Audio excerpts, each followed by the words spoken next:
Welcome to the Scary Spirits podcast. Please be advised that the presenters may use adult language and/or discuss adult situations. This podcast is not intended for younger listeners or those that may be easily offended. So, if you're ready, let's go.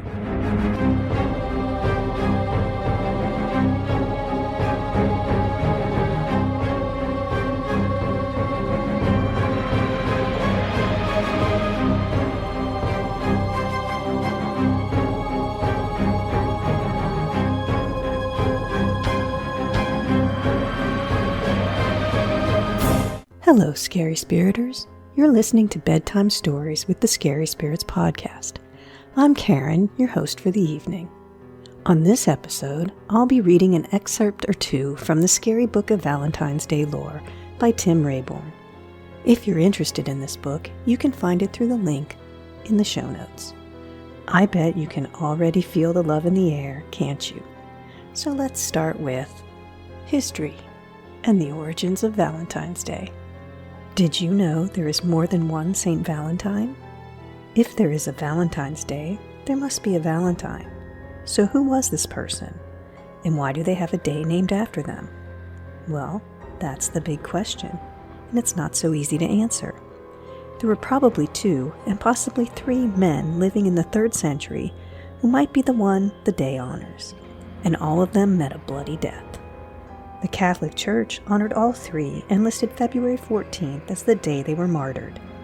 Safe to say that Valentine's Day does indeed have a bloody origin. Valentine might have been Valentinus, a priest who lived in Rome.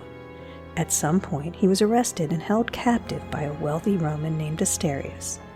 While imprisoned, Valentinus would talk with Asterius about his religion. According to the legend, Asterius told Valentinus that if he could cure Asterius' daughter of her blindness, he and his family would leave behind the Roman gods and embrace Christianity. Valentinus went to the girl, prayed, and so the story goes, restored her sight. Asterius was so impressed that he and his whole family converted. The Roman Emperor Claudius II heard about this healing and conversation and was furious. He ordered that Valentinus and Asterius, as well as his whole family, be executed. Their heads were cut off, but some of the devotees of Valentinus snuck his body away and had it buried elsewhere. A similar story comes from Umbria in central Italy, where a bishop, not a priest, named Valentinus convinced a high-ranking Roman to convert to Christianity and was executed. Another legend states that a certain Valentinus secretly performed marriages for Roman soldiers. Emperor Claudius II was convinced that unmarried men made better soldiers, so he outlawed marriages for his troops, but Valentinus went ahead and performed weddings for them anyway, and so, off with his head. Yet another legend says that Valentinus helped Christians escape from Roman prisons, seeing how terribly they were treated there. Once again, he was found out and got the chop. There is even a legend that Valentinus himself sent a message of love to a young lady, which probably meant he wasn't a priest in this version, signing it, "From your Valentine." Now, you might be wondering what a guy getting his head whacked off with an axe has to do with a day for romantic love, and that's a good question. February 14th was set aside to honor Valentine throughout the Middle Ages and beyond. But it seems the 14th century English writer Chaucer, of the Canterbury Tales fame, might have been the first person to specifically associate the day with romantic love. There was something of a folk tradition that February 14th was the day when birds began to mate again. This is backed up by some ornithologists, by the way. In Chaucer's poem of 1375, The Parliament of Fowls, he wrote, "For this was on St. Valentine's Day, when every fowl cometh to choose his mate." For various reasons, this idea of mating on the day seemed to catch on with other writers, and over the next few decades, Valentine's Day started to be associated with romantic love in quite a few literary works. So, is it Chaucer's fault that people have to buy chocolate cards and gifts for February 14th, rather than commemorate a guy who got brutally decapitated by an axe? It might well be. Well, that was so exciting and informative. Maybe we should do one more. I bet it might surprise you that Henry VIII made Valentine's Day an official holiday in 1537. A king proclaiming a holiday for love. What could be more of a classic ending to a fairy tale? Everyone falls in love, and everyone lives happily ever after. Except it didn't happen that way at all. Henry VIII gets some credit for proclaiming February 14th as the official holiday of Valentine's Day, even though it was already in the Catholic Church's calendar. And that's the day that would stick all the way until modern times. You see, Henry wasn't keen on the Catholic holidays. As you might know, he married the Spanish princess Catherine of Aragon back in 1509. But over the course of the next 20 years, she had no sons, at least none that survived. And Henry grew more frustrated and paranoid that he wouldn't have a prince to take the throne when he died. Henry was also a notorious philanderer, and by 1531 he had his eyes set on the noblewoman Anne Boleyn. But he couldn't just be with her. He had to get rid of Catherine, and the only way to do that was to have his first marriage declared invalid. Of course, the Pope refused, and Henry got angry.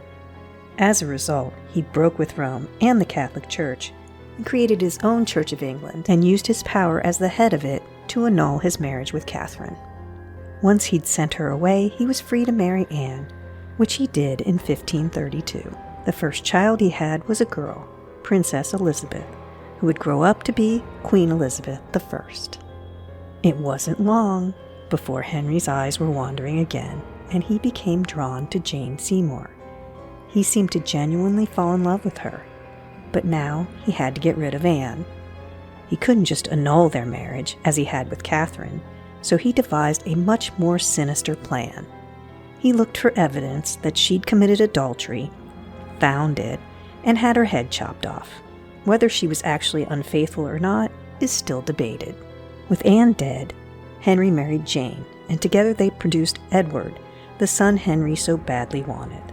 Unfortunately, Edward died due to childbirth-related complications.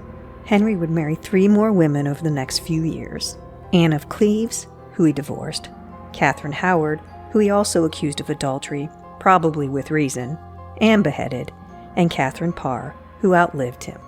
While all of this was going on, Henry was tearing apart the country by replacing the older religion of Roman Catholicism with his new English variety. This involved closing all the monasteries and taking all their wealth for himself, and executing various advisors as traitors. It's probably just as well that Valentine's Day wasn't especially well known for a day for earthly love yet. With Henry's track record, who would have wanted to take part in it? We hope you've enjoyed this very first episode of Bedtime Stories with the Scary Spirits podcast. So many beheadings, all for the sake of Valentine's Day and love. I'm your host, Karen, and I just want to say, sweet dreams, everyone. Good night. Thanks so much for listening. Want to keep in touch? Check out our website, scaryspirits.com. Follow us on Facebook and Instagram at Scary Spirits Podcast. Find us on YouTube at Scary Spirits Podcast.